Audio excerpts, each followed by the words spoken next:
warahmatullahi wabarakatuh. Bismillahirrahmanirrahim. Alhamdulillahi rabbil alamin wa bihi nasta'inu ala umuri dunya waddin. Wassalatu wassalamu ala asyrafil anbiya'i wal mursalin sayyidina Muhammadin wa ala alihi wa sahabatihi ajma'in.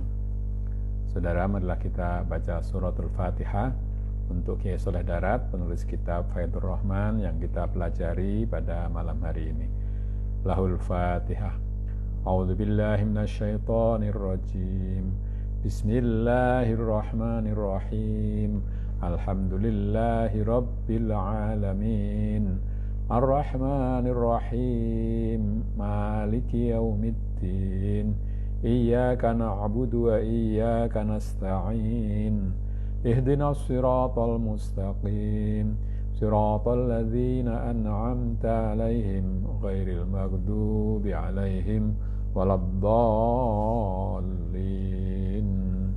Amin. Saudara, kemarin kita sudah selesaikan ayat 266. Sekarang kita lanjutkan dengan ayat berikutnya. Tapi sebelum saya bacakan itu, saya ingin memberitahukan bahwa sisa dari buku ini yang belum dibaca, tafsir ini masih 60 halaman. Kalau setiap malam kita bisa baca 3 halaman, maka berarti tinggal 20 episode lagi, 20 kali pengajian lagi, kita akan selesaikan bagian dari kitab Faidhur Rahman ini. Bagian berikutnya saya belum tahu apakah saya bisa mendapatkannya nanti, tapi kalau tidak bisa ya mungkin kita cari kemungkinan lain, apa pengajiannya diganti dengan kitab lain atau dengan cara yang lain nanti. Saya lanjutkan. Bismillahirrahmanirrahim. Monggo nuli mertelaaken Allah Subhanahu wa taala ing perkarane infaku malil halal lan iya iku dunduman ingkang kaping 3. Lalu Allah menyebutkan infak harta yang halal, yakni bagian yang ketiga dari masalah infak ini ya. Faqala ta'ala ya ayyuhalladzina amanu anfiqu min thayyibati ma kasabtum wa mimma akhrajna lakum minal ardi وَلَا يَتَيَمَّمُوا الْخَبِيثَ مِنْهُ تُنْفِقُونَ وَلَسْتُمْ بِآخِذِيهِ إِلَّا أَنْ تُغْمِضُوا فِيهِ وَاعْلَمُوا أَنَّ اللَّهَ غَنِيٌّ حَمِيدٌ. He eling-eling wong kang wis padha ngimanaken ing Allah, padha nafakahna sira kabeh saking bagus-baguse barang kang wis kasab sira kabeh, lan saking bagus-baguse barang kang wis ngetokaken ingsun marang sira kabeh metu saking bumi, saking pira-pira wiji lan woh-wohan. Wahai orang yang sudah beriman kepada Allah, bersedekahlah kalian dari hasil kerja kalian yang paling baik dan dari apa yang telah aku keluarkan dari bumi untuk kalian semua. Jadi ini kalau mau dibagi, yang kita sedekahkan itu adalah hasil kerja kita. Apakah itu masuk usaha ataukah itu masuk produksi yang kita lakukan, atau dari hasil tanah, hasil yang dikeluarkan oleh tanah, oleh Allah melalui tanah, yaitu buah-buahan, sayur-sayuran dan seterusnya. Lan ojo ana padha nejo sira kabeh ing barang kang tampian saking mengkono woh-wohan lan wiji hale ngawehaken sira kabeh ing barang kang tampian ing dalem zakat lan ing hale ora ana sira kabeh iku kok gelem ngalap ingkang hobis lamun den wehi sira kabeh ing dalem hakira. Dan juga janganlah kalau kamu memberi itu janganlah memilih barang-barang yang kamu sendiri tidak mau mengambilnya, yang jelek-jelek untuk zakat. Padahal kalau kamu diberi barang seperti itu, maka kamu tidak akan mau menerimanya. Artine lamun sira nagih ing khaira ingkang ana ing sawiji menungso, mongko nuli den bayari sira kelawan hobith, mongko yekti ora gelem nampani sira. Maksudnya kalau kamu punya suatu hak atas orang lain, kemudian hak itu diberikan dalam bentuk yang jelek tadi, kamu tidak akan mau menerimanya. Jadi kalau mau sedekah, itu jangan dipilih yang kamu sendiri tidak mau memberikannya. Ya, itu. Ya, ini pada umumnya kalau mau sedekah ya, pilihlah yang kamu sendiri memang mau. Kalau ada pertanyaan lalu bagaimana dengan misalnya pakaian yang sudah tidak dipakai, apakah boleh disedekahkan? Tentu hal seperti itu boleh juga, karena kalau memang orang memerlukan ya kita boleh saja memberikannya. Tapi pada umumnya sedekah itu jangan dipilih yang kamu tidak mau. Anging gelem nampani kelawan semu-semu wirang kepeksa, kelawan meremaken matane. Jadi yang kita terima itu dengan terpaksa atau dengan memejamkan mata. Lan padha weruh sira kabeh setuhune Allah iku zat ingkang sugih tur kang pinuji ing dalem saben-saben hal. Dan ketahuilah bahwa Allah itu yang maha kaya dan maha terpuji dalam segala hal. Yakni artine setuhune Allah iku perintah marang wong mukminin kabeh kapurih nafakahaken ing bagus-baguse utawa halal-halale kasabe. Lan dadi aweh weruh iki ayat setuhune wong mukmin iku wenang kasab kelawan nyambut gawe, lan setuhune kasab iku ana kalane khabithah lan ana kalane thayyibah. Ayat ini memberikan perintah, ya Allah dengan ayat ini memberikan perintah kepada orang mukmin semua untuk menafkahkan atau menyedekahkan milik yang paling baik dari hasil kerja. Ya, dari hasil kerja yang baik itulah yang diberikan kepada orang. Dan ayat ini juga menunjukkan bahwa orang mukmin itu boleh bekerja untuk mendapatkan penghasilan, boleh bekerja untuk itu. Dan sesungguhnya pekerjaan itu ada yang jelek dan ada yang baik. Ya. Wes ngendika Kanjeng Nabi sallallahu alaihi wasallam setuhune iki arta iku misale barang kang ijon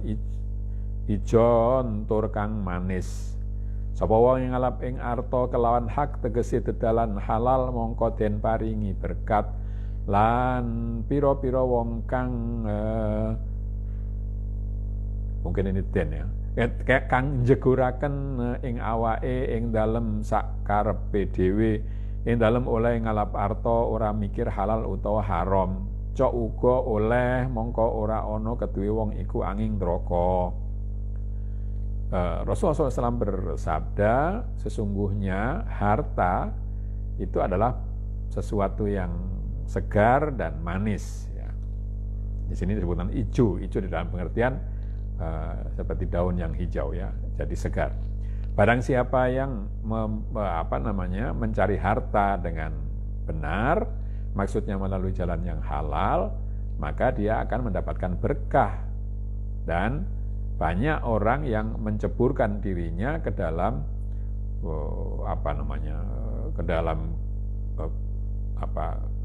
kemauannya sendiri tanpa memperhatikan apakah harta atau pekerjaan itu halal atau haram. Kalaupun dapat, maka sebetulnya orang itu mendapatkan neraka. Ya, jadi kita mesti memikirkan apakah yang kita peroleh itu halal atau tidak. Karena kalau tidak halal, itu artinya kita telah membuka pintu neraka untuk diri sendiri.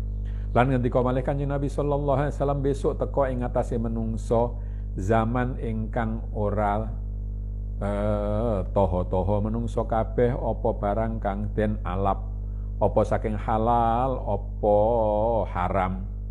Rasulullah SAW juga bersabda, nanti akan datang suatu waktu di mana manusia tidak memperhatikan lagi apa yang diperolehnya, apakah itu halal ataukah itu haram. Ya mungkin sekarang ini atau sebenarnya dari dulu juga sudah begitu ya. Orangnya baik-baik tapi ternyata korupsi, orangnya baik-baik tapi menipu orang dan seterusnya.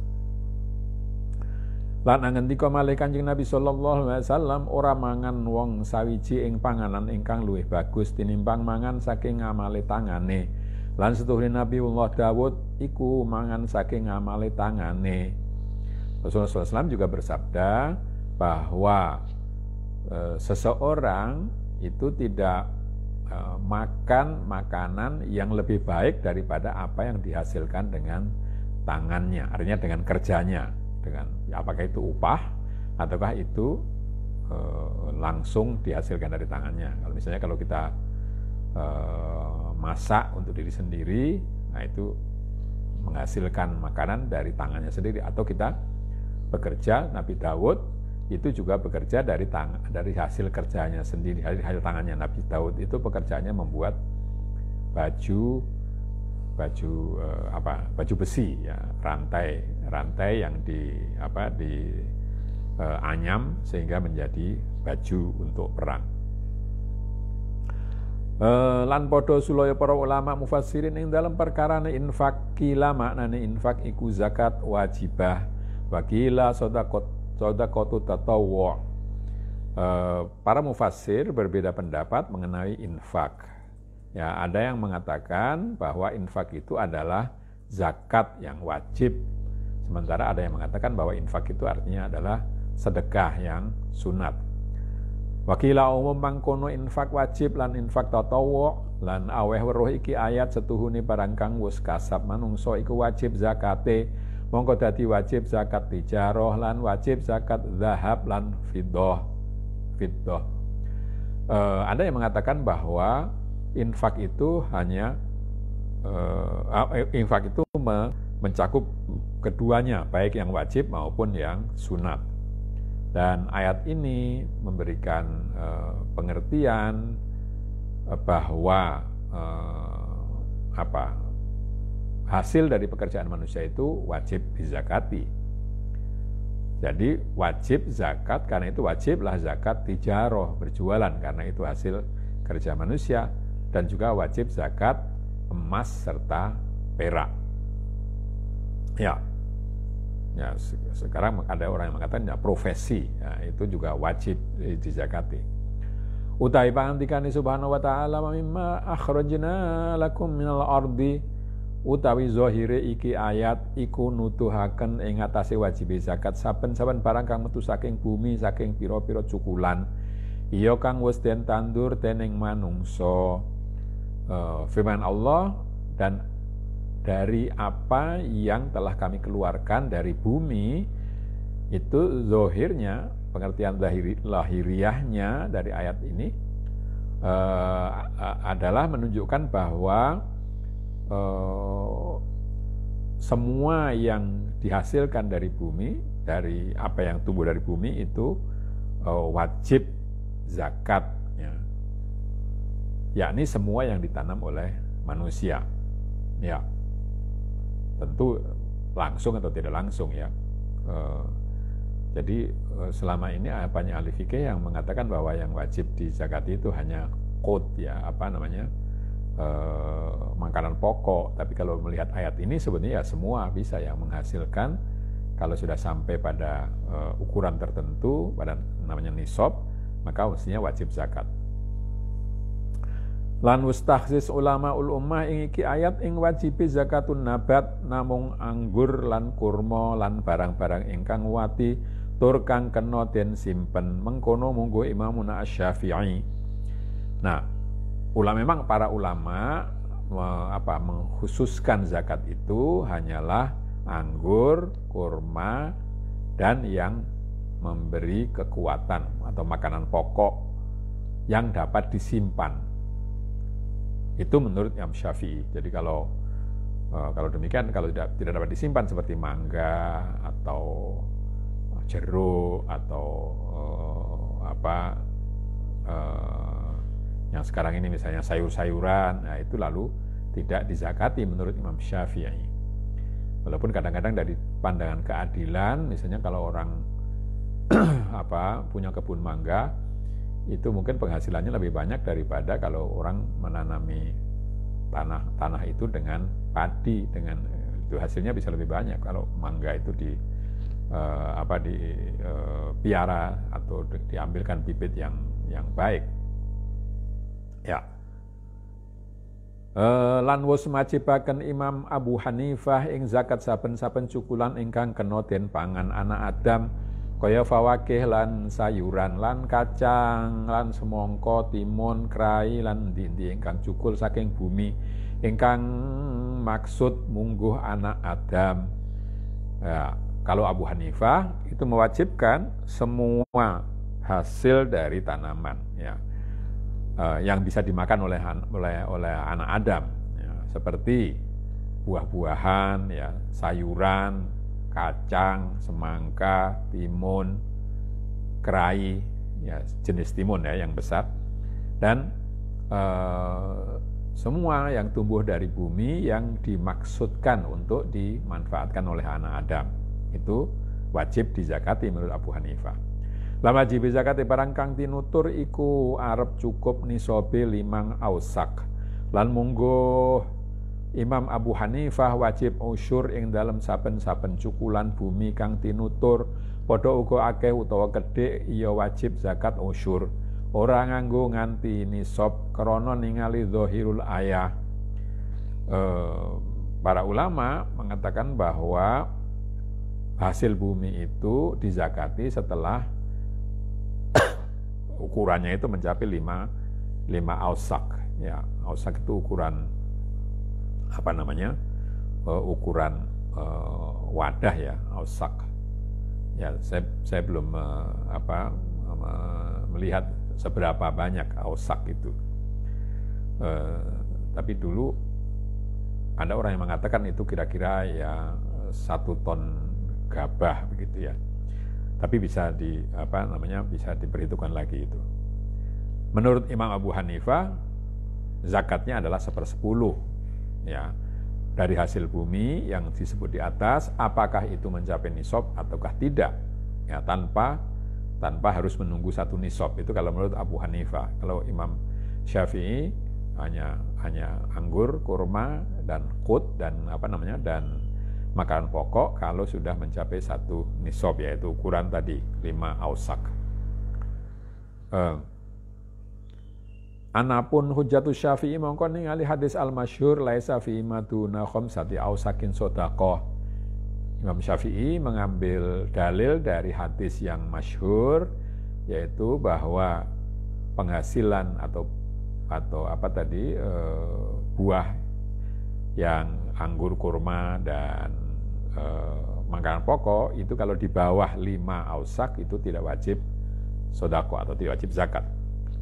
Lan ana kelakuane sahabah Ansor semongso-mongso wis wektune ngunduh kurmane mongko ana ba'du sahabah iku nggawa sak janjang kurma utawa 2 janjang mongko nuli den gantung ana ing Masjidun Nabi. Mongko ashabu suffah semongso-mongso luwe mongko nggothek marang tamar ingkang den gantung. Mongko apa sak kadar runtuhe iku den pangan. Nah, di zaman Nabi, para sahabat yang punya kebun kurma itu biasa membawa 1 tandan ya, 1 atau 2 tandan kurma kalau pas panen, lalu digantung di Masjid Nabi. Kemudian Ahlus Suffah itu orang-orang yang tidak punya rumah, sahabat Nabi yang tidak punya rumah, lalu mereka menginap di masjid. Itu kalau merasa lapar lalu gutek itu mungkin ya kata ini sudah tidak digunakan sekarang, mungkin di Jogja tidak terdengar ya, nggutek. Mungkin itu menggoyang tandan tadi, lalu apa yang jatuh itu yang dimakan. Ya tentu kalau goyangnya terlalu kenceng nanti jatuh semua ya, tapi ini ya mungkin sekedar pokoknya supaya ada yang jatuh, lalu yang jatuh itulah yang dimakan. Ya, karena mereka tidak punya penghasilan ya, ahlus suffah itu. Mongko nuli setengah wong kang ora demen gawe khair lan ora raghab fil khair, mongko teka nggawa sak janjang kurma ingkang ala-ala lan pentil-pentil. Mongko nuli den gantung ana ing dalam Masjidun Nabi. Mongko nuli temurun iki ayat, ya ayyuhalladzina amanu anfiqu min thayyibati ma kasabtum ila akhir ayat. Nah, orang yang tidak suka ada sahabat juga yang tidak suka menolong orang lain, tidak suka sedekah, itu datang dengan membawa setandan kurma yang tidak baik, atau yang kecil-kecil ya, pentil itu yang belum tua.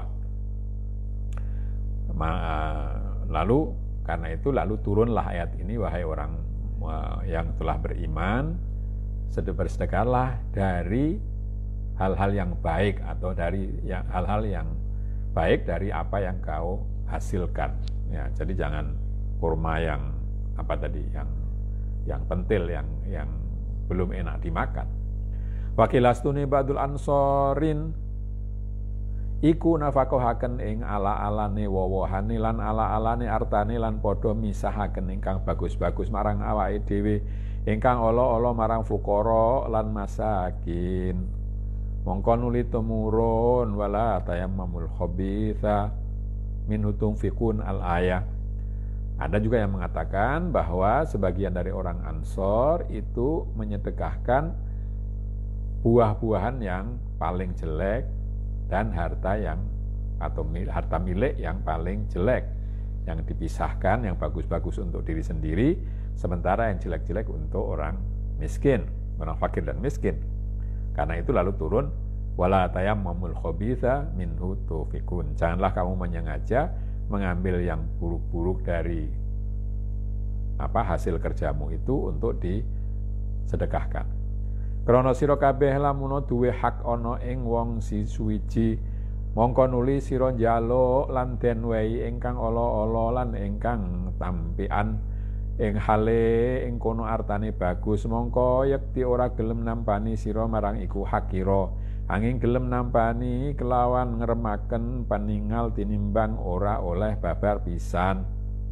Ya, karena kalau kamu punya hak atas orang lain, ya, kemudian kamu minta titipan atau hutang pada orang lain, kemudian dibayar dengan atau diberikan dengan yang paling jelek, yang afkiran, padahal ada harta yang baik, maka pasti kamu tidak akan mau menerima hak kamu itu, kecuali dengan memejamkan mata daripada tidak memperoleh tidak memperoleh hak sama sekali. Mongko semono uga sira ya malikul mal, ya malikal mal, iku barang kang kewajiban zakat iku saben-saben fuqara duweni hak ing atase sira. Wahai orang yang punya harta, ketahuilah bahwa zakat itu sebetulnya adalah hak orang fakir yang ada pada kalian. Mongko wajib sira arep ngewehaken hake kelawan ingkang bagus, aja ingkang ala-ala, krana sira dhewe lamun den wehi ala toh ora gelem nampani. Karena itu maka kamu wajib memberikan hak orang fakir itu dengan yang paling baik, karena bukan dengan yang paling jelek, karena kamu sendiri pun kalau diberi yang jelek juga tidak mau menerima. Wa'lamu annallaha ghaniyyun hamid. Artinya setuhuni Allah Subhanahu wa taala ora perintah ing sedekah iku kok krana hajate ora, balik sira kabeh ingkang mesti karep marang Allah taala.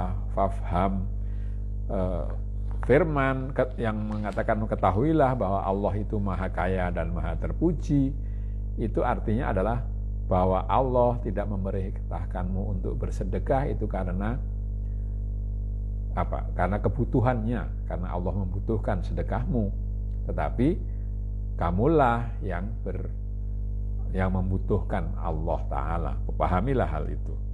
Lan awe paham ing dalem iki ayat setuhune sedekah kelawan barang haram iku ora sah, ora oleh ganjaran. Nah, ayat ini juga memberitahukan bahwa sedekah dengan barang haram itu juga tidak boleh, tidak sah, tidak mendapatkan pahala. Qala sallallahu alaihi wasallam, innallaha thayyibun wa la yaqbalu illa thayyiba. Rasulullah SAW bersabda, Allah itu maha baik dan hanya menerima yang baik, dalam pengertian halal ya. Lan malih semongso-mongso ora bagus mongko ora den namani amalul bir ora. Nah, juga kalau sesuatu itu tidak baik maka tidak disebut, kalau memberikannya itu tidak disebut dengan berbuat kebajikan. Qala ta'ala lan tanalul birra hatta tunfiqu mimma tuhibbun. Kau tidak akan memperoleh kebajikan sampai kau menafkahkan atau menyedekahkan dari apa yang kau sukai. Lan malih sedekah minangka wiji, semongso-mongso ora bagus wijine mongko ora cukul kayune. Dan juga sedekah itu seperti benih. Kalau benih itu tidak baik, maka pohonnya juga tidak akan tumbuh. Makna al-isyari, artine padha nafakahaken sira kabeh saking bagus-baguse kasabe atinira lan bersih nafsunira. Ojo kasih kecampuran khabithah al-hawa khabithatul hawa isyaiton. Maksudnya, sedekahkanlah olehmu apa yang dikerjakan oleh hatimu yang paling baik, dan apa yang dikerjakan oleh nafsumu yang paling bersih. Jangan sampai dicampuri dengan yang buruk ya, yaitu hawa dan setan. Lan malih nafakahono sira kabeh saking barang kang metu saking bumi nira, artine saking asrorira, kelawan baguse pakerti, artine ojo kasih ono nafahaken arta krana arah sejo liyane Allah iku ojo.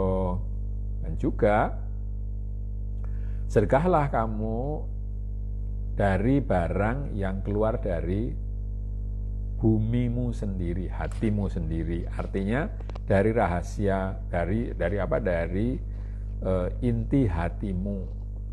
Dengan apa? Sedekahnya itu dengan berpekerti yang bagus.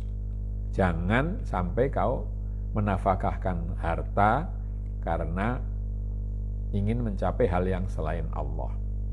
Lan malih arep aja ningali ing dalem infake marang liyane Allah. Mulane mangkono krana setuhune Allah iku thayyib, mongko ora kersa nrimo ing angin ngamal kang thayyib. Krana setuhune sira ya insan iku asal thayyib lan roh iya thayyib.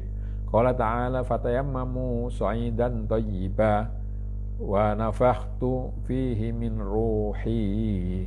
Dan juga jangan kamu ketika menafkahkan itu melihat yang selain Allah ya. Itu semua karena Allah itu maha baik dan tidak mau menerima kecuali amal yang baik juga. Karena kau itu wahai manusia asalnya adalah baik, rohmu pun baik. Allah Ta'ala berfirman, fatayammamu sa'idan thayyibah, maka tayammamu itu artinya menyengaja, sengajalah atau datangilah tanah atau ambillah tanah yang baik. Dan juga firman Allah yang lain, dan aku tiupkan di dalam manusia itu dari rohku. Artinya manusia itu asalnya baik. Maka tadi sedekahnya diri kita itu adalah pekerti kita itu ya supaya diperbaiki, ya, pekerti yang baik. Lan malih panganan nira iya thayyib lan panguripan nira iya thayyib. Qala ta'ala kulu min thayyibati ma razaqnakum falanuhyiyannahu hayatan thayyibah wa razaqakum minat thayyibat. Dan juga apa yang kau makan pun adalah baik, kehidupanmu pun baik juga. Firman Allah, makanlah dari rezeki-rezeki yang baik yang aku berikan kepada kalian, yang kami berikan kepada kalian. Ya, dan juga ayat lain, maka pasti aku akan menghidupkannya dengan kehidupan yang baik. Jadi hidupnya juga baik kalau orang mukmin. Wa razaqakum minat thayyibat, dan ia memberikan rezeki kepadamu dari yang baik-baik.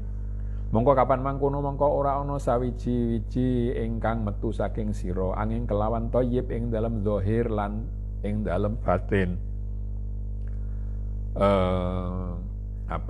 Karena itu maka kalau kamu itu asalnya baik, hidupmu baik, makananmu baik, maka semestinya yang keluar dari kalian itu juga hal yang baik, bukan hal yang buruk.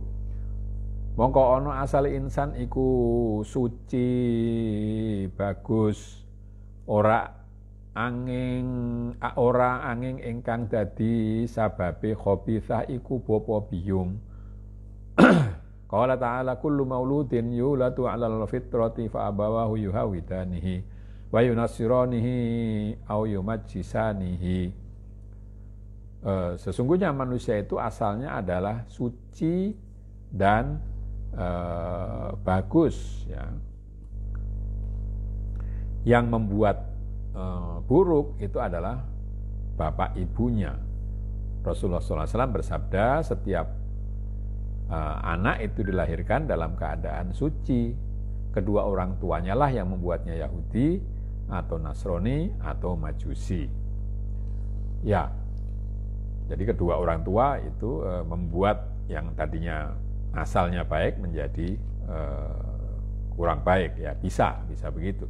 Maka tatkalane ana khabithatul insan iku teka anyar ing atase menungso mongko den turuni kalimah thayyibah ing dalem negara thayyibah lan iya kok iku kalimah la ilaha illallah. Karena ketika keburukan manusia itu datang kemudian dari asalnya itu baik lalu datang keburukan, maka diturunkanlah kalimah thayyibah di negara yang thayyibah juga, yaitu kalimat la ilaha illallah. Ya, ini mungkin perlu dilengkapi dengan berbagai penelitian tentang pendidikan, ya. Ki Hajar Dewantoro itu menyebutkan ada tripusat pendidikan itu, ya, rumah tangga, lalu masyarakat dan sekolah, lalu oleh Profesor Muhammad Zain dari Fakultas Tarbiyah UIN Jogja itu ditambahkan satu lagi tempat ibadah. Sebenarnya bukan hanya itu, tapi juga tempat-tempat lain, ya, tempat-tempat bertemunya orang itu juga mempengaruhi perkembangan dari manusia, terutama yang masih kecil. Jadi maksud kedua orang tua ini mungkin yang memulai, tapi kedua orang tua kan tidak selamanya berada dengan anak-anak. Ketika masih di rumah memang kedua orang tua, nanti setelah keluar rumah ya lingkungannya, dengan siapa dia bekerja, bertemu, belajar, bergaul dan seterusnya itu mempengaruhi perilakunya. Tetapi memang yang pertama kali kepadanya anak belajar itu adalah kedua orang tuanya, terutama yang paling banyak bergaul ya ibunya. Maka dikatakan bahwa ibu itu adalah madrasah pertama bagi anak. Lan uliden perintahi ing atase nemen-nemen ngucapaken kalimah thayyibah supaya dadi bisa suci kaya asale. Lalu setelah itu diperintahkan untuk bersungguh-sungguh di dalam mengucapkan kalimah thayyibah supaya bisa suci seperti asalnya. Qala ta'ala ya ayyuhalladzina amanu taqullaha wa qulu qawlan sadida. Ai kalimat la ilaha illallah liyuslih lakum a'malakum wa yaghfir lakum dzunubakum.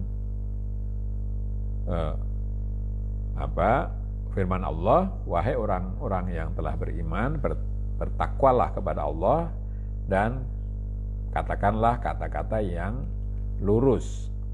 Ya. Maksud dari kata-kata yang lurus itu adalah la ilaha illallah, maka pasti Allah akan memperbaiki perbuatanmu dan memaafkan dosa-dosamu. Artine stune iki kalimat iku dadi bersihaken saking hobi satu nafsil insan, mongko somong-somongso wis dadi bersih, mongko ana sekabehane amale iya bersih. Fafham jayidan, maksudnya kalimah thayyibah itu tadi la ilaha illallah itu membersihkan atau bisa membersihkan jiwa manusia dari kebusukannya, keburukannya. Maka ketika sudah bersih jiwanya, semua perbuatannya pun akan bersih. Pahamilah hal itu. Ya, jadi penting sekali untuk diingat bahwa jiwa kita harus selalu dibersihkan. Dan harus juga diingat bahwa kotoran-kotoran tadi setelah kita dewasa ini itu bisa berasal dari di dalam diri kita, bisa juga berasal dari lingkungan kita. Maka penting sekali untuk selalu membersihkan diri sendiri sehingga lingkungan di sekitar kita itu bisa dikurangi pengaruhnya dan tidak membuat kita menjadi buruk. Ya. Sampai di sini untuk kali ini, marilah kita akhiri dengan bacaan hamdalah. Alhamdulillahirabbil alamin. Kurang lebihnya saya minta maaf. Akhirul kalam. Wassalamualaikum warahmatullahi wabarakatuh.